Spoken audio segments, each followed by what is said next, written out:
Welcome to part 3 of my Everything About Mortgages educational series, titled, How Much House Can I Afford? In this edition, we will discuss how to calculate your income, your debt-to-income ratios, as well as your mortgage and interest payment. Calculating your income for a mortgage application is a critical step in determining your eligibility and how much you can afford to borrow. Here's a step-by-step guide on how to calculate your income for a mortgage. 1. Identify all sources of income. Gather documentation for all sources of income, including salary and wages, self-employment income, rental income, and other income like alimony, child support, or investments. Calculating a set salary is simple. Take your annual salary and divide by 12. For example, if your annual salary is $60,000, then divide $60,000 by 12 to give you a monthly income of $5,000. To calculate an hourly employee, simply multiply your hourly wage by the number of hours you work per week, then multiply by 52 weeks, and finally divide by 12. For example, you make $25 per hour and work 40 hours per week. Take $25 times 40 times 52 weeks, and then divide by 12. This gives you $4,333.33 monthly average income. The last income calculation we will cover today is self-employed income. To do this, add your total net income for the past 2 years and divide by 24. For example, in 2022, you made $50,000. In 2023, you made $60,000. $50,000 plus $60,000 equals $110,000. Divided by 24 months equals $4,583.33 average monthly self-employed income.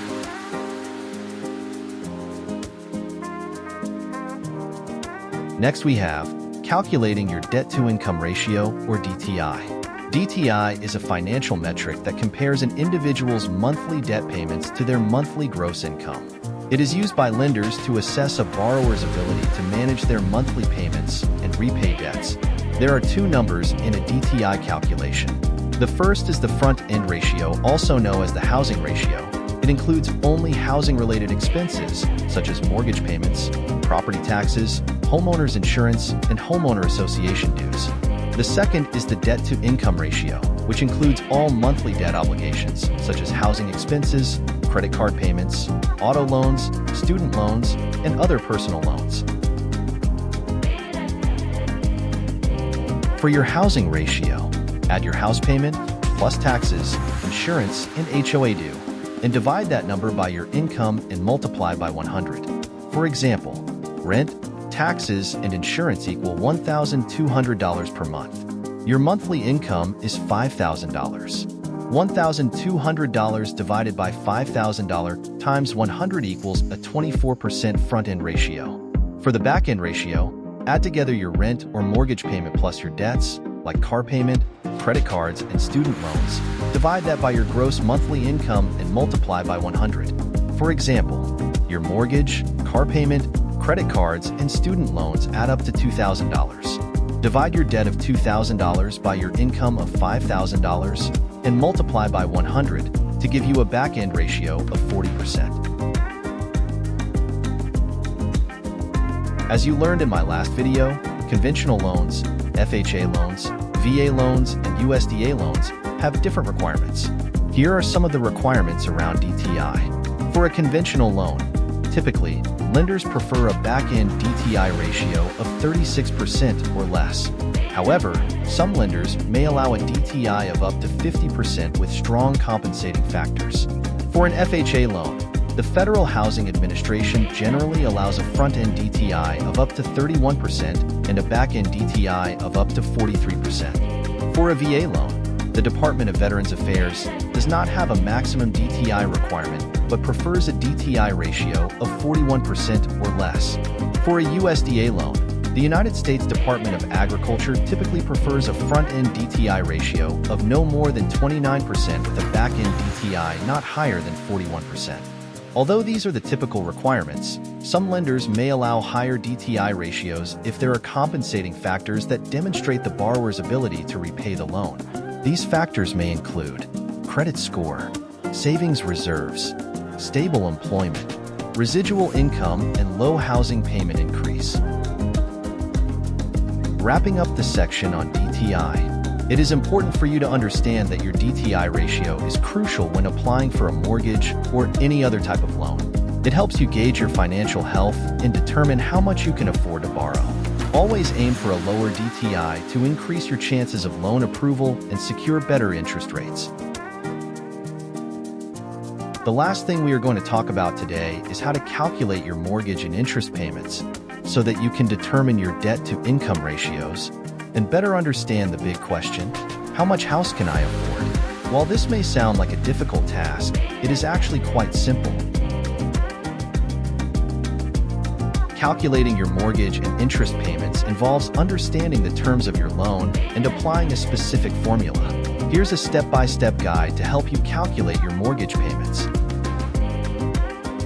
First, there are a few key terms that we need to understand. Principal is the amount of money you borrow. This is your sales price, minus your down payment.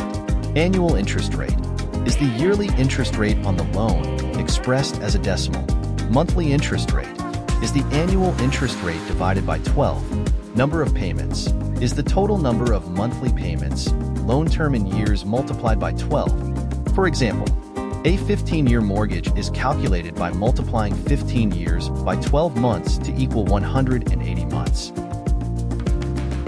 Now that we know the terms, we can dive into how to calculate your mortgage and interest payments. Let's assume the following loan details. Your principal or loan amount is $200,000. The annual interest rate is 4.5% or 0.045 as a decimal. The loan term is for 30 years. Step 1. Calculate the monthly interest rate. To do this, divide the interest rate of 0.045 by 12 months. This will give you a monthly interest rate of 0.00375. Step 2. Calculating the number of payments.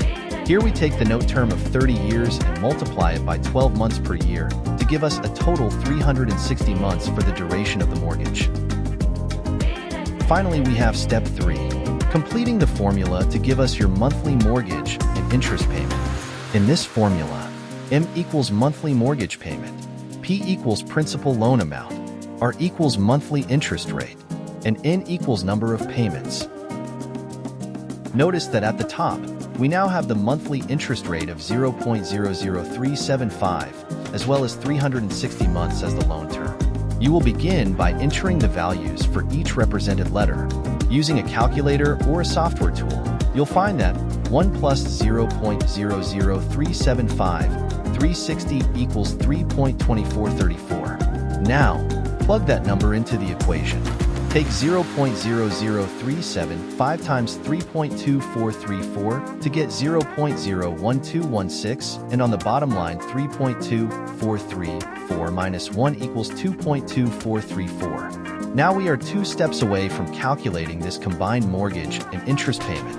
By taking 0.01216 and dividing by 2.2434, we get 0.00542, which is the final number to complete the equation. Finally, solve for M.